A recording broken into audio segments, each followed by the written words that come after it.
It's DTS 26 and new DLC info has been leaked. This one's big. The rest of 2015, Comet is on its way.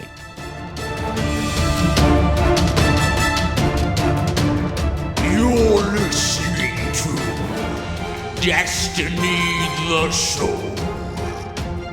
Welcome, Guardians.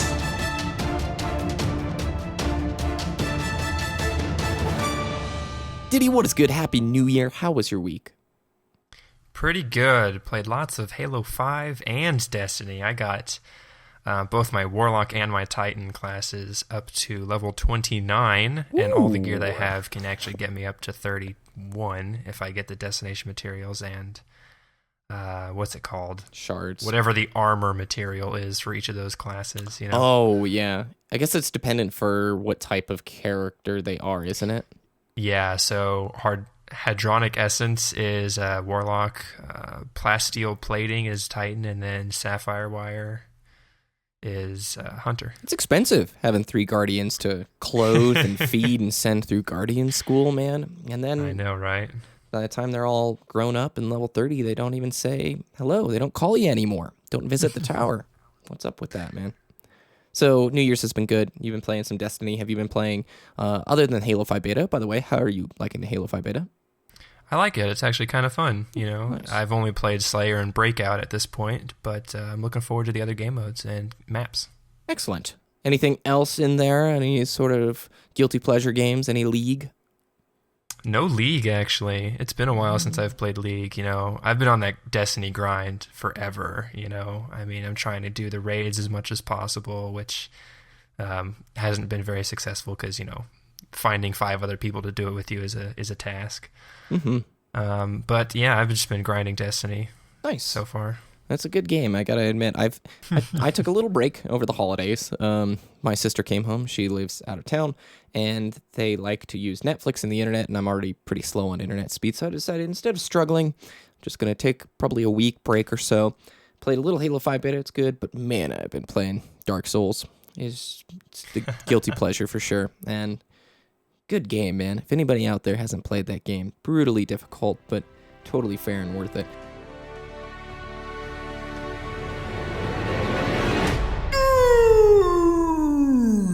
We've got a really big week, sort of a bombshell of news dropped. I knew it was going to come sooner or later. Last week was kind of dry.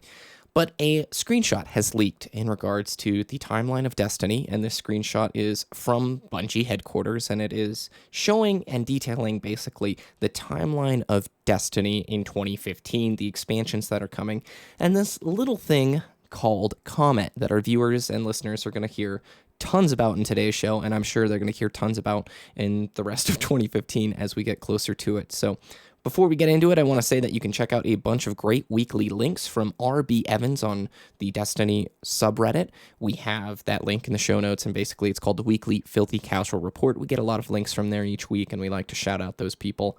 But here it is, Ditty, the rumor of the future expansions. This leak talks of Comet, the Vex expansion, and Forge of the Gods, which I'm not mistaken is the Cabal expansion, right? Yes, that's what we are led to believe at this point. Excellent. Now, I'm going to put you in the hot seat. Can you describe what Comet is? So, Comet is basically a larger expansion add-on to the vanilla Destiny game, and it is an expansion. It's not Destiny 2. Some people are thinking it's Destiny 2, and it's not. Destiny 2 is coming in a year later or two, and the Comet expansion is in between Destiny releases, and it's actually 2 or 3 times larger than the expansions we've seen so far, and what we're expecting with House of Wolves. What we've seen with the Dark Below, we get 3 missions, couple strikes, couple multiplayer maps. The Comet expansion is actually going to be 12 missions, 4 strikes, 1 public event, 1 new patrol area, 1 new raid, and 6 PvP maps. So it's going to be a large amount of content in an update. Yeah, and this is slated around September. That's what we're looking at right now. None of this, by the way, is confirmed, and the screenshot that was leaked is possibly outdated, and that needs to be stated right now, as with all of these things. But if history serves, or if history repeats itself, basically, usually these leaks are pretty spot on. You know, if you think back to what the data miners were doing long ago, a lot of things that we've sort of talked about have come into play, and this would make sense. In addition to the new patrol area, that's something to make note of. It's not just a single patrol, it's a new patrol area, which is like a cosmodrome. This could be maybe Mercury. People are thinking it is the Reef. And 12 new missions also makes us think that this could be the Reef area. What's big here is the new subclasses. It's been found that 3 new subclasses, which presumably are a new subclass for each character, which would explain the unused subclass slot that every character type has in Destiny right now. Now, what would players be looking at to pay for something like this, Ditty? This is, again, speculation, nothing confirmed. So I'm anticipating for a brand new Comet retail copy. So if you do not own Destiny, and if you don't own any of the expansions right now, say I'm a brand new player to Destiny, I want to jump in, and then Comet is already out, I go to GameStop or EB Games or wherever, Amazon.com, and I purchase a retail copy of Comet. I'm anticipating it to be at a standard $60 US dollars, whatever, your standard video game cost. But if you're a current Destiny player like you or I, we have the vanilla Destiny, we have the Dark Below, we already have House of Wolves, and we want the expansion, the Comet expansion. I'm anticipating a $20 or $30 price point. Price point, yes. Yeah, so let's explain here too. This is going to be taking the place of vanilla Destiny. Retail stores will probably be not restocking vanilla Destiny. Once Comet comes out, if you're a new Destiny player, this is what you purchase to get into the series. It will include, most likely, both DLCs from vanilla Destiny, which is why it's going to occupy probably that $60 price point for current Destiny players. View it as sort of this fat title update, larger than what the normal expansions would give you, which wouldn't surprise me if we actually did see like a $40 price point. It's, again, pure speculation, but you're getting a new subclass, you're getting a lot of new missions, new strikes, ton of new maps. Like 6 new maps is actually pretty nice, and you add that to the Dark Below maps with the House of Wolves maps. I should mention House of Wolves is slated for March 10th. That's supposed to have 4 new maps, so you're actually expanding the Crucible playlist size, which is something I like. I play a lot of Crucible. I don't know why it's grown on me so much. It doesn't have the things that you would normally want, like ranks or leaderboards or some crazy like trophies at the end of the game that goes, "You did great, kid." It's just fun. Totally off topic, as I know. But so Comet, big deal, something we're going to talk about a lot in the coming few months. But after that, we see images of the Vex or Void expansion. We don't know what the title is just yet. And then the last expansion of 2015, which is Forge of the Gods, presumably the Cabal expansion. Yeah, and just going by the timeline we know in terms of Dark Below and House of Wolves, I don't think Forge of Gods would be in 2015. Probably I'm just next. Gonna throw that out there. Yeah. So you think like early 2016? March 2016, yeah. Okay, yeah. So, yeah, that's what I'm anticipating. I'm anticipating Comet to come out in September sometime. Yes. And then the Vex expansion is going to be December of 2015. And then Forge of Gods, which is hopefully the Cabal expansion, is going to be March of 2016. That's what I'm anticipating. That would make sense because your prediction from the last show, I think it was, or a couple shows ago, is that we are going to see more DLCs in 2015. Obviously, House of Wolves is not going to be in, but you were expecting some sort of Q3 expansion and some sort of Q4 expansion, which would lead us to believe that the September Comet release, followed by probably a December or November release for the Vex expansion, and then you bring in March for the Cabal expansion, which would be good. And that probably would be around the time they start promoting Destiny 2, if we were to play prediction here and think 2016 is that year.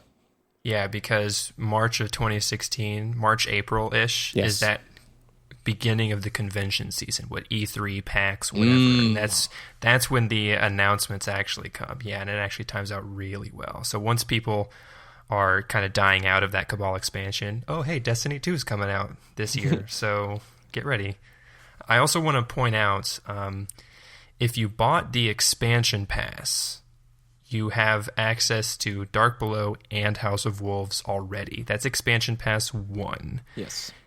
Once Comet comes out, you are most likely going to need to get expansion pass 2 for access to the Vex and the Cabal expansions as well. I just want to point that out. So anticipate that. And I think that actually goes in towards a later point in the show in terms of subscription fees and whatever. That would make sense. Yeah, I actually kind of want to bring this up. You posted this comment from Reddit, and I just want to talk about it because I'm sure not most of the listeners, but some of them are going, oh my gosh, Destiny's charging me more money. Typical Activision content-starved game, and they're making me pay for it on my wallet. Well, Tiger Bait 92 writes, I just realized Destiny is an MMO. I'm going to pause right there, end quote. It's not really an MMO, but okay, resume quote. Most modern good MMO games have subscription fees. Hey, we've talked about that on the show. Okay, fortunately, we have none of that in Destiny. You can play after purchasing the game all you want. The expansions are basically our free updates, where in Final Fantasy XIV or WoW, we pay $15 a month and get content updates for free every few months. We pay $20 total every few months for our content updates in Destiny. So I think this complaining is a little bit off kilter. However, combined with the lack of content in the vanilla package, I can see the anger, but my point stands for the whole DLC thing. The vanilla thing is just factored in after the fact, end quote. And we talked about it here on the show. Destiny gets enough updates that it justifies a subscription fee. But they don't use that model. They're using the DLC model as the subscription fee. Now, that might have been a subjective statement. Some people might go, those updates aren't enough for me to pay a subscription price, but take it or leave it however you will. The DLCs are your way of paying a subscription fee. And while at the end of the day, it is less expensive than WoW, $15 a month if you do the monthly plan, you're still paying to get the newest and up-to-date content from Destiny. The work the developers put in does cost them money and resources, and you will be supporting that if you want to continue forward in the Destiny adventure. That's just part of the model. Thought I'd bring it up. Ditty, your thoughts? Yeah, I totally agree. I mean, Bungie could, or Activision, I guess, they could say, hey, Destiny is going to be $15 a month subscription fee, or $20 every 3 months for DLC. Yeah. So, I mean, take it or leave it. It's a very subjective point. People are definitely going to have different opinions about it, but as avid Destiny fans, you and I are pretty much fine with shelling out the $15-$20 for DLC every 3 months. I think that's okay with me. I mean, I'm getting my money's worth, I think. So. Yeah, I'd agree too. I've got a crew of people to play with. I think that is pivotal and foundational to Destiny. If you're a solo player, you're not going to get the experience out of the game that is designed, intended. No, it does not have the best tools yet for matching players. It doesn't have an LFG. It doesn't have a way to meet. So if you're a solo player, I don't think Destiny is probably... you're not going to get as much out of Destiny as I think you should for the price. But if you have a crew of people to play with, which we luckily do, it is superb. And I really like this game. And it's like you said, I don't have a problem supporting Destiny. I like what I've seen so far. I enjoy the content. I do think vanilla was a bit content starved, but honestly, I'm used to games like this launching and then being updated over time and being added to. It's not something that I went into with some crazy never-ending Halo campaign, which I think a lot of people are like, oh, it's a perpetual Halo 3 campaign, which it isn't. So I have no issue paying for this. The people who are angry already that, Dark Below on disc DLC crap, they're going to be mad about this. And they're probably never going to not be mad about Destiny. Every time something new comes out, and they're like, I can't believe Destiny is releasing another game. Can you? They're probably always going to be mad. But for the folks, the majority of our listeners, I imagine, this is something that you've come to expect. Me personally, I'm excited about this. I like Dark Below, but I'm at the end point of it. And I don't know what's going to keep me going until March. I don't know what the motivation is going to be other than hard mode for Crota. And that's, I guess March actually isn't that far away. But you get what I'm saying. As a Destiny player who's on regularly, you too, Ditty, we want more content. We're continually like, give us more, please. We'll gobble it up right away. Boom. Absolutely. Okay, so that I think about sums it up. Definitely check out the link in our website or on the video. Yeah, by the way, this is the first week we're doing DTS with video on YouTube. So if you're watching there, hello, welcome, thank you. Check out the links because there's more details that we didn't go over, something interesting, and we're going to talk about Comet a whole lot more in the coming months. So Sony extends all PlayStation Plus memberships for 5 days, basically to make up for the outages that was going on around Christmas time. Do you have PS Plus for your PS4, Ditty? It's actually kind of funny because when I got my PlayStation, it came with a free year of PlayStation Plus. Yeah. And I got a launch PS4, Yes. you know, so I had it November of, 2013, I guess. Yep. And I activated my PlayStation Plus membership in December of 2013. Oh. But it was like December 13th. No. So it expired December 13th of this year, and I haven't played Destiny on the PlayStation since because I'm getting a new TV soon and I need money and I can't pay $60 for another year. But like I didn't have PlayStation Plus when the outage occurred, so I'm not getting a 5-day extension. So unfortunately for me, it's not happening. But I'm really glad that they are actually doing this. I'm really glad that PlayStation or Sony is, compensating people for, people who got PlayStations for Christmas. They punch in that year PlayStation Plus to immediately download their games for PS Plus, and they just waste 5 days because they can't actually do anything. So I'm happy about it. Comes with a free copy of the interview too, as I hear. So yeah, just enjoy that, kids. Jokes. And Xbox users, Microsoft doesn't care about you. Go buy Master Chief Collection, kids. factions, should they have their own bounties? You sent me this Reddit post, and I actually think this is not something to argue. Factions should have their own bounties. They feel useless to me right now. Like, factions in general are something I've probably not experienced any portion of it in the game other than, I'll wear your bond. Okay, cool, I'm ranked 2. No, I don't want to buy that stuff. Like, what do you think? I think it would be a good way for people to upgrade their new monarchy, Dead Orbit, Future War Cults, reputation and faction rank without actually having to wear the thing. And they look dumb compared to some of the, like, if I want to look some cool. of them look pretty dumb. And the only reason that I would want to do a faction other than Vanguard is I would want to do New Monarchy because the red hand cannon is one of the best in the game, and I love the color red. Yeah. So New Monarchy is for me. But like, I know Sassy and Lurker Zero, friends of the show, they want to do Dead Orbit for that particular shader. Yeah. And I know Sassy grinded 18 levels of Dead Orbit rank until he got that shader. Oh my gosh. I just think, and he had to do that in like patrol missions, and that's a Sassy right there.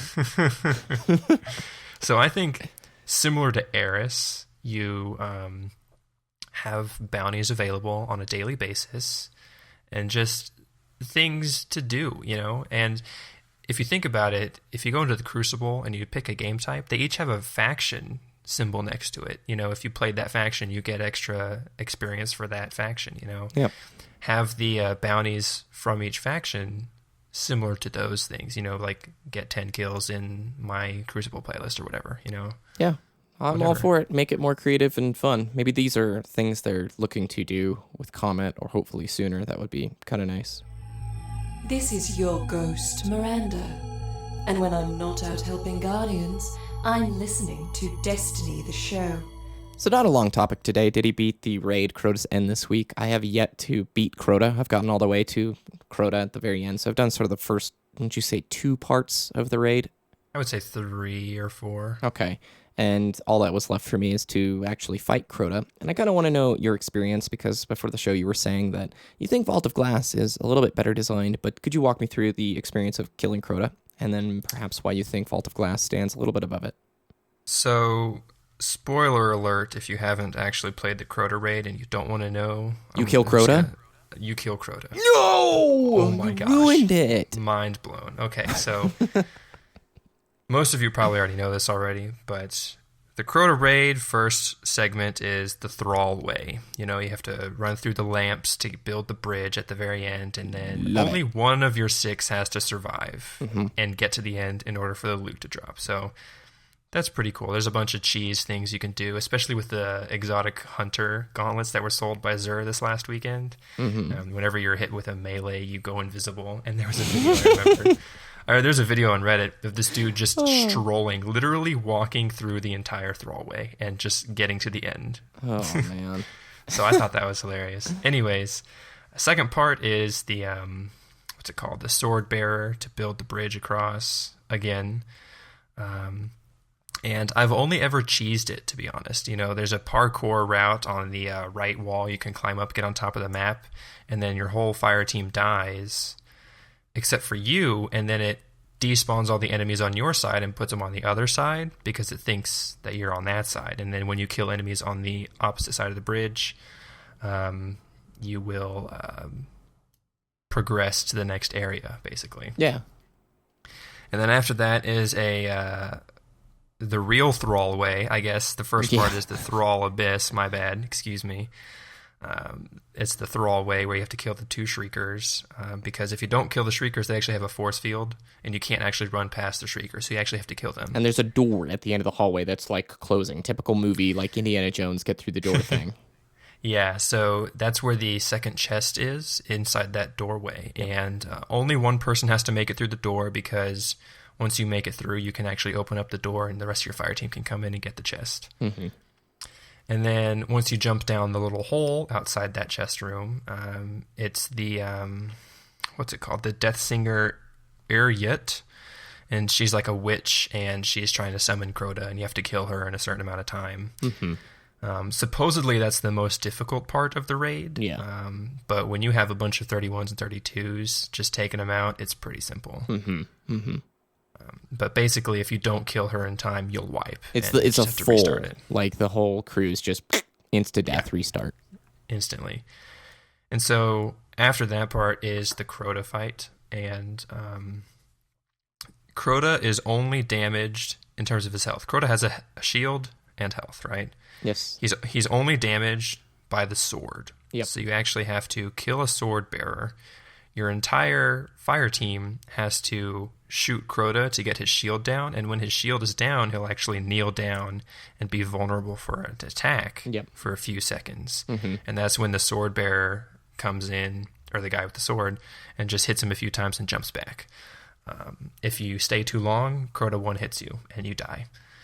Whenever somebody dies in the last room, it spawns the Oversoul, and it's basically that big eye in the back of the room. Mm-hmm. It becomes enraged or whatever, has a big shield, and you have to, similar to the Oracles in Vault of Glass, you have to damage it to kill it. If you don't kill it in time, your whole team wipes. Instant death, all 6 of them.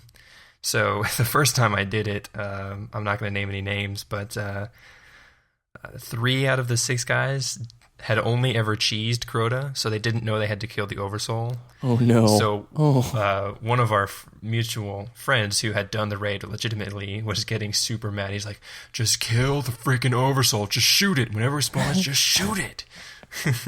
And we wiped about 3 or 4 times because nobody killed the Oversoul in time. So yeah. But I think that's kind of fun. And going back to Sassy's super good advice from the first week we did it, if you have the light machine gun super good advice, the Oversoul doesn't technically have a health bar. It has a damage threshold. So most of your bullets will return to your clip. So you can use that light machine gun on the Oversoul, so you can just shoot infinitely until it dies. Nice. That's a creative strat. Yeah. But if you don't die, whenever you shoot Crota to get rid of his shield and he becomes vulnerable to attack, the sword bearer hurts Crota. You do that 3 or 4 times. Crota can move to the left or right platform. When he does that, you want to move to the opposite side of the map, because then he's just going to kill you. Gotcha. And spawn more Oversouls. So I think it's not as mechanically or strategically demanding as Vault of Glass, but it is fun nonetheless. Yeah. You know what's funny is when it came out, everybody was talking about how difficult it was. But now that everybody's like level 30 and 31, this is way more cheesable than Vault of Glass. I mean, there's a video of a guy soloing it with No Land Beyond, right? Mm-hmm. Yeah, basically. And that's the worst exotic in the game, essentially, right, listeners? Or, right, Ditty? For our listeners, jeez. It's the sniper rifle, right? The bolt shot? Yes. Yeah. Useless. Well, It's super satisfying to get kills in that in Crucible, by the way. Oh, it's super fun to use, but it's pretty bad. I bet for Crucible montages, I like the fact that people are adopting it. They're giving it love before it gets a buff. This week, Sassy is joining us for another round of super good advice, and it's perfect timing since we talked about factions. He's going to be giving us info on those factions. Destiny factions. What are they? What do they do? How can they affect you, the player? Well, before we start looking at who we should pledge our allegiance to, or more precisely our cloak, bond, or mark to, we must first take stock of some armor effects that are offered once you hit the higher levels. Now, as you've probably noticed, all legendary and a majority of uncommon and rare armor offers some stats towards either strength, discipline, or intellect, or a combination of two of those three. These stats provide cooldown effects towards your abilities, providing assistance to what style you'd like your guardian to be. Increasing the intellect stat will reduce the cooldown of your super ability, and achieving 100% will provide your super about every 3 minutes or so, even if you're AFKing. As well as this, 100% would also grant you more super from killing enemies. For those who like to provide enough orbs of light to keep everyone else's super topped up, this is the stat you want to go for. Discipline provides reduction for your grenade ability, and increasing 100% of this skill will have your cooldown of your grenade to about 50 seconds, so if you enjoyed that nade spam, be sure to look for armor with that to this skill. And lastly, strength offers cooldown towards your melee ability. Like discipline, achieving 100% in this skill will have your melee ability up about every 50 seconds. For those punches, stabbers, or just enjoy hurling a good knife here and there, this is the skill for you. But how does this tie in with the factions available at the tower? Well, allow me to explain. Each faction, Dead Orbit, New Monarchy, and Future War Cult, offer pieces of armor that specifically tailor to and provide Guardians armor pieces that attribute to these specific skills. Once you've reached a reputation rank of 3 with a faction of your choice, you'll be able to purchase armor for the cost of some Crucible marks and a Crucible commendation token. For those who like to keep their silver ability and grenade cooldown short, the Future War Cult provides armor pieces that offer stats to intellect and discipline. Dead Orbit provides armor with stats towards discipline and strength, while New Monarchy rounds out the group by offering stats towards intellect and strength. So if you're short on a few pieces of armor, or maybe you'd like to look at specializing your armor even further, taking a look at what your abilities you use most often, and perhaps looking at joining a faction to provide for those cooldowns to ensure those abilities will always be available to you when you need it. Now, for those die-hard faction fans, or those endgame gurus that don't need those types of armor, remember, non-dark below raid gear and exotics will only get you to a light level of 31, you may still want to stick with the faction to get some super cool and unique aesthetic stuffs to help bedazzle your guardian. Each faction offers unique shaders, ships, class items, and emblems for those who continue to represent them out in the wild. While the class item and emblems are available from purchase from each of the faction's representations in the tower, shaders and ships will only come through the packages you receive from the postmaster every time you rank up past rank 3. Dead Orbit provides some super cool black and white shaders and ships, New Monarchy provides red and white, and Future War Cult goes full rainbow with the yellow, red, and white shaders and ships. Keep in mind that the shaders and ships are only chance drops, so you may need to stick with your chosen faction for a while before you start reaping the benefits. And that pretty much sums up all you need to know about Destiny's factions and what they have to offer. If you have any questions like answered, please feel free to contact me on my own Twitter at I'm Sassy, that's at IMSASSSI, or email me at destinytheshow@gmail.com. Best of luck, and here's to welcoming a brand new year by unloading a couple of thousand rounds into all those stand in the way of the light. Oh, word to the wise for those who use the weapons with shoot to loot upgrade on their scout or sniper rifle. Sometimes to get more ammo back, you have to shoot a few first. Take care, Guardians.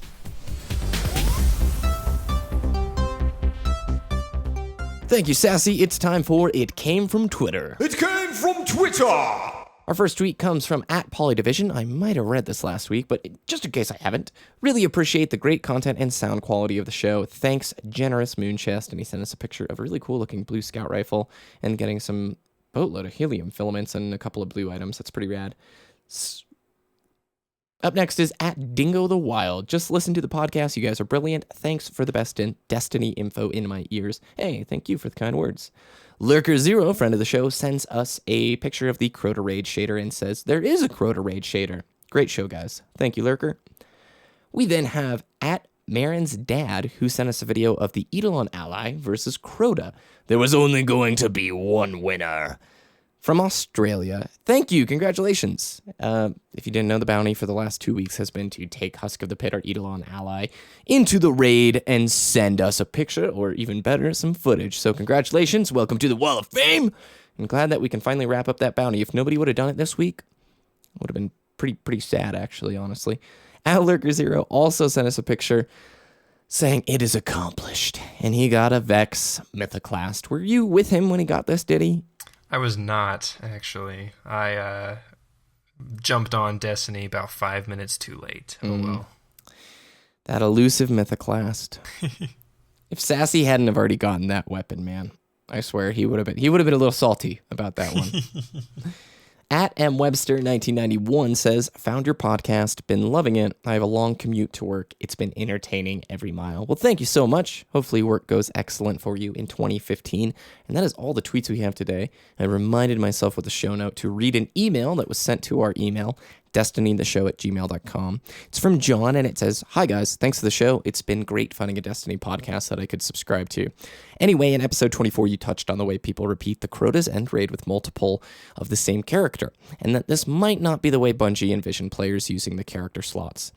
I'd like to throw in another, more savory reason for having 2 or 3 of the same character types. Loadouts. I've got 2 Titans. One is level 31 and the other is level 15. Whilst this will help with raiding, weeklies, dailies, nightfalls, etc., it also means that I can have a Striker Titan loadout and a Defender Titan loadout, or I could have a PvP/PvE loadout, or if I got a 3rd Titan, I could have individual Arc, Solar, and Void builds. Anyway, that's my main reason for having multiples of the same character, born out of laziness. Keep up the good work, guys. Kind regards, John. Thank you. And actually, that's a really good point. I don't know how many people are really paying that close attention to their builds, but it makes sense. If you were going to prioritize gears of a certain spec for a certain type of character, it'd be a pretty good way to go, don't you think? Yeah, in terms of Defender and Striker, you can have that on the same character, but for PvP versus PvE, you could have a PvE character with Defender and Striker, and then a PvP character with Defender and Striker. So yeah, like less I can definitely swapping, see where he's coming from. Yeah, and if you don't want to like go into the skill tree and then switch everything out and take, a minute, 2 minutes to actually respec your Titan, you can just switch characters and then just be done with it. Indeed. Now, you wanted to ask our listeners to tweet us something, Ditty, and what is that? Yes, we would like you guys to send us via Twitter or email your goals for Destiny in 2015, whether it's, get all the exotics in the game or, finally get that Mythoclast. Just go ahead and send it via Twitter or email at destinytheshow or destinytheshow@gmail.com, and we will read them out on the show. Yeah, very much appreciate it. You have a new Twitter handle, so where can people find you on the internet and find your content, Ditty? On Twitter, I am at DittyDTS. That is DITTYDTS, with no spaces or underscores in between. Excellent. And YouTube is still Wooshness, WOOOSHNESS, and twitch.tv/DestinyTheShow. Excellent. We have streaming plans that we were talking about in the pre-show. It won't be long now. Won't be long. You can go to destinytheshow.com for the links from today's show. I will be giving the site a bit of a facelift in the coming weeks and reorganizing things, making a proper Wall of Fame. I know some people have not been very pleased with the lack of a proper Wall of Fame. Well, we're working on it. It takes a long time to get all the ether seeds that you need to build a proper one, okay? So just relax. You can follow us on Twitter at DestinyTheShow. What else is there? Yeah. You can follow me at BBK Dragoon. You did the Twitch. Is there anything else that I'm missing? I've only done this 100 times. I don't think so. That's it. Okay, wonderful. Have a great week, everybody. Enjoy Destiny, and get ready for Comet. We'll see you next time.